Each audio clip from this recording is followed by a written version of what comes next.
Okay, so this is part 7 of my 2024 video game pickup series.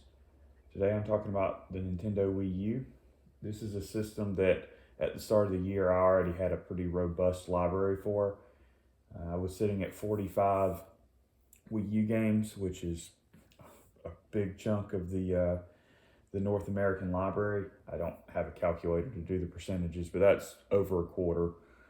So there's like 164 physical North American releases. So after adding these 8, I'm up around 30% probably of all Wii U games. So that's why the quality here is not nearly as high as you would see on something like the games I added for the N64 or the Wii, is that I don't have as much room to add quality titles at this point on this system. And I actually really like the Wii U, so uh, that statement is not a commentary about the quality of the system's library, which I will stick up for any day of the week. It's a commentary about that I already have most of the games that I would consider, say, the top 30 games on the system. All right, so the first Wii U game that I bought in 2024 was Monster Hunter 3 Ultimate. So I bought this game because Nintendo's online support, meaning like online multiplayer, was shutting down for the 3DS and Wii U it was either March or April. It was in the springtime because it was during lacrosse season. I don't mean the eShop, I mean online support, because what I actually bought this game for was that there was some DLC that you had to get online to download, and it wasn't on the eShop. It was on like Nintendo's online services.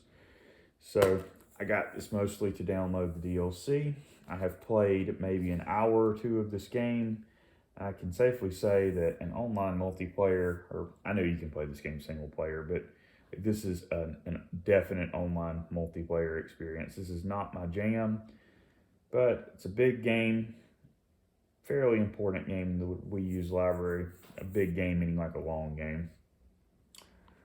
Glad to have it. Glad to have the DLC that is no longer available. I bought this game on eBay on January 11th for $17. Next up, while I was on that January purchasing trip, Darksiders War Mastered Edition. I bought this game on eBay on January the 17th, and it was new. It was sealed when I bought it for $16. So the interesting thing to me about this game is I would say this is the last meaningful, meaningful is probably the wrong word. This is the last major Wii U release physically. A lot of people would point to Zelda on that. Zelda came out in March, or Breath of the Wild came out in March of 2017.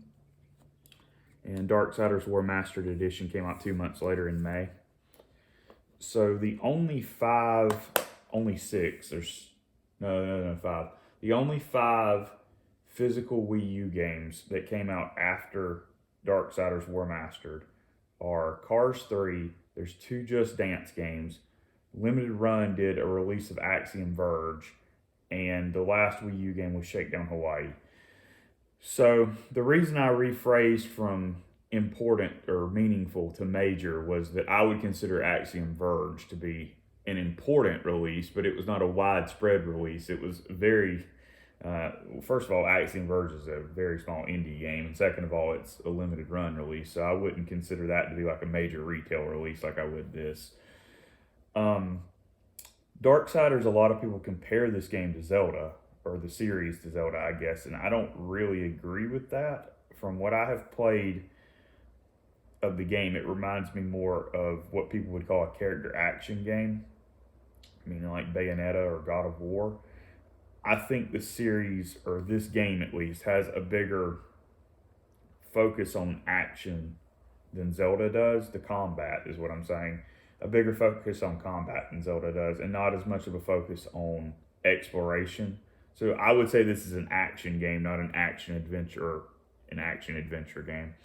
Still a pretty decent game. Kind of interesting that this game even came out on the Wii U, considering the Wii U was way past dead in May of 2017 to most people.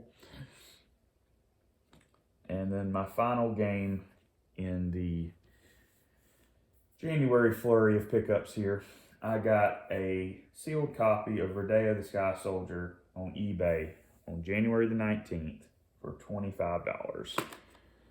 So I talked about this game and its history a little bit during my Wii video, since I also had a copy in that video. So I won't repeat myself here, but better on the Wii. But technically this was released as a Wii U game, not a Wii game, so it's on my shelf as a Wii U game also. All right, and then the next pickup was in June, on June 17th. I got no, this game was not sealed. I got a copy of Watch Dogs locally for $10. So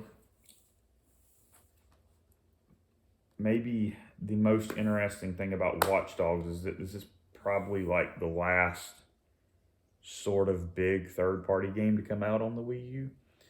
A lot of, I know I said Darksiders earlier, but I wouldn't consider that to be like a really big release in terms of that year.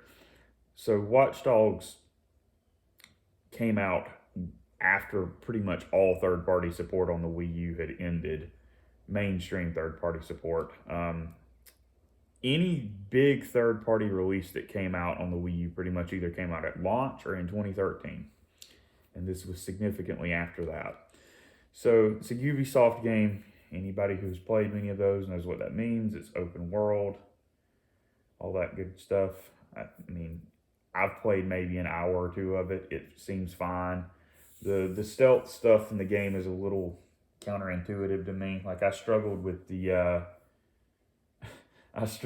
stuff at the beginning in the baseball stadium more than I probably am proud of. I feel like a lot of publishers and developers that I'm not as familiar with their modern game design and tutorialization of games, that I really struggle to wrap my head around what they want me to do. That, like, I'm so used to how Nintendo and Sega do things that I really sort of struggle when I venture out of that modern, or that comfort zone in a modern sense. With older games, I understand, but with newer games, it's, I don't know, something doesn't click in my brain. The driving stuff that I got to, I think that stuff's pretty good. Game seems fine. Interesting to me mostly due to its historical significance as a very late major third-party release on the Wii U. All right, next up, I bought both of these games at the same time. They were both sealed. So I bought them on September the 23rd locally. I paid $17 for a sealed copy of Minecraft Wii U Edition, and I paid $6 for Mighty Number 9. So, Minecraft Wii U Edition.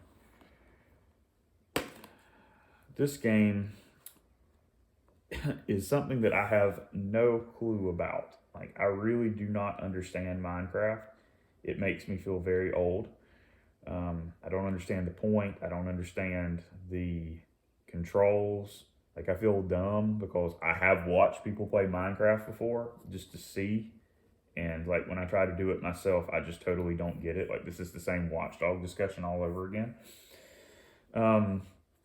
So from what I understand, it's not even what I understand, it's a fact, it's on the cover. There's some Nintendo exclusive stuff in this version of the game. That may not be true. It might also be in the 3DS version. There's some Nintendo specific stuff that is either exclusive to this version or across the two Nintendo versions of this game.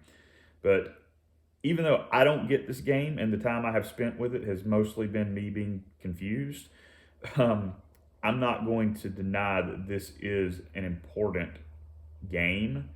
And in theory, this probably should have been an important release on the Wii U because the gamepad seems like it would be a great boon to this game. But the Wii U gamepad implementation in this version of the game is minimal at best.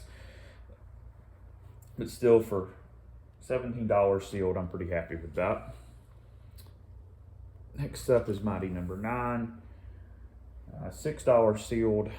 This game, particularly in Nintendo circles, I don't know about on other platforms. Probably it wasn't as anticipated there, but in Nintendo circles anyway, this game was super anticipated.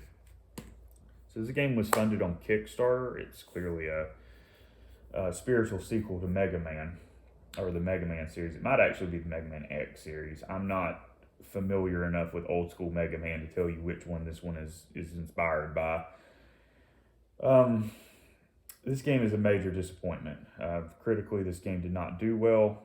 I have played the intro level and some of the mission stuff in this game, and I will tell you the controls are sluggish, somewhat unintuitive. This game is probably not worth much more than the $6 that I paid for it. So anyone who supported this game on Kickstarter or bought it at retail at full price, I am totally understanding of your disappointment and disdain for this game. But an important part of the Wii U's history nonetheless, because the Wii U was not getting a lot of third-party support later in its life, so this is what we had to look forward to as Nintendo fans, I guess, is stuff like that. And speaking of stuff that's not very good, I bought this used on October the 24th for $20 at GameStop in Hinesville. Sonic Boom Rise of Lyric is a really bad Sonic game. I haven't played Forces to tell you which one I think is the worst of this period, but those are the two that are in the discussion typically for worst Sonic games of, say, the mid-2010 era. So Sonic Boom is a video game based on a cartoon, based on a video game. And typically when you have that many parts to an explanation of what something is, it's not very good. So I feel like I'm talking about Street Fighter the video game, or Street Fighter the movie, the video game here. But this is Sonic Boom, the video game, the cartoon, the video game. So a lot of publications reviewed this as one of the very worst Wii U games. The Nintendo magazine that's still publishing that I subscribe to, Nintendo Force, scored this game like a 2. Which was the lowest score they gave any Wii U game. And I mean a 2 out of 10, not a 2 out of 5. This game is pretty bad. I agree. This game is not one I would recommend unless you're really into collecting for the Wii U, like I am. But this game is not 2 out of 10 bad. It's probably more like a 4 out of 10 bad. Like, this is a perfectly playable game. It has graphical issues. It has frame rate issues. It's uninspired mechanically, but I would not be offended if someone gave this to me to play it. I would say that was a very underwhelming experience, not that this game is just like unplayably broken, which is where I would say a 2 out of 10 for me would land. If you score a game a 2 out of 10, there are two options, I think, for that kind of score. Either one, the game just is broken, like I said, or two, you're letting your personal expectations of what a game could/should be creep into that score. Like, I don't see that as an objective score. I think that was a Sonic fan having his expectations of that this was going to be a good game let down. But anyway, enough ranting about the reviews of this game, because I'm arguing over the difference between awful and below average. Like, that's, who cares in the greater context of history. Either way, this is not a game that people are going to be looking back on fondly in decades to come. And then finally, Lego Star Wars, The Force Awakens. I bought this game on eBay on November 6th, sealed for $5. So there are a lot, and I mean a lot, of Lego games on Wii U. So not counting Lego City Undercover, which I consider to be sort of a different thing because it was published by Nintendo. Like, I know the gameplay is pretty similar, but it has value separate from the other Lego games because of the Nintendo published aspect. And not counting any Lego Dimension stuff, I actually don't even know how many or if there were any because I'm not interested in Toys to Life stuff. But not even counting Undercover and Dimensions, I mean, you're talking at least 8 or 9 Lego games on the Wii U. There are a ton of them, and they're all dirt cheap. So this is the only one I own other than Lego City Undercover, which I owned since the Wii U was at retail. I bought this because, one, it was cheap, and two, out of all the series that got the Lego treatment, I probably was the most interested in Star Wars. So, as the title implies, this is based on Episode 7. I did see Episode 7 in theaters, so I at least am familiar with the story behind this game. Gameplay seems fine. The Lego aspect of walking around and picking up... I actually don't know what those little things are called. Bits, bolts, whatever they're called. The little Lego parts, like that stuff it's whatever. It's not engaging to me, but I can see how kids would like this, and that's obviously who this is aimed at, is children.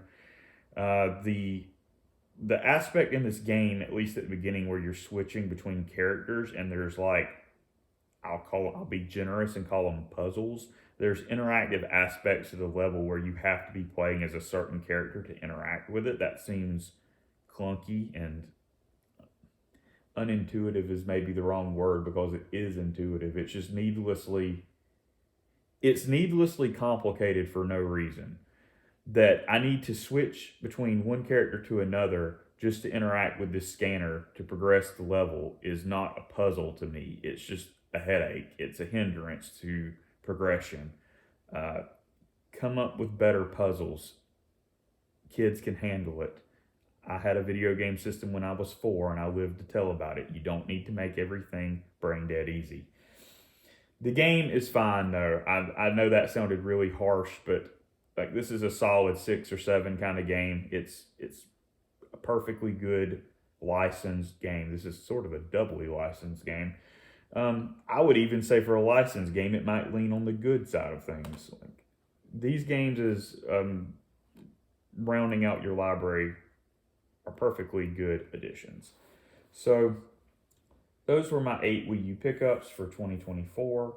I would not say the quality level here is overwhelmingly high. I would say it ranges from pretty good to not my thing to kind of stinky. So Rodeo is much better on the Wii. That's why I'm including it in that. And I mean, like, the quality here is kind of all over the board from my perspective, but these are games that either were decent enough additions that I was actually interested in having from a quality perspective, or they're historically significant curiosities that I think are important when you're telling the story of the Wii U. So, like, all these games I did buy for a reason. It's just sometimes that reason is not I was dying to play it.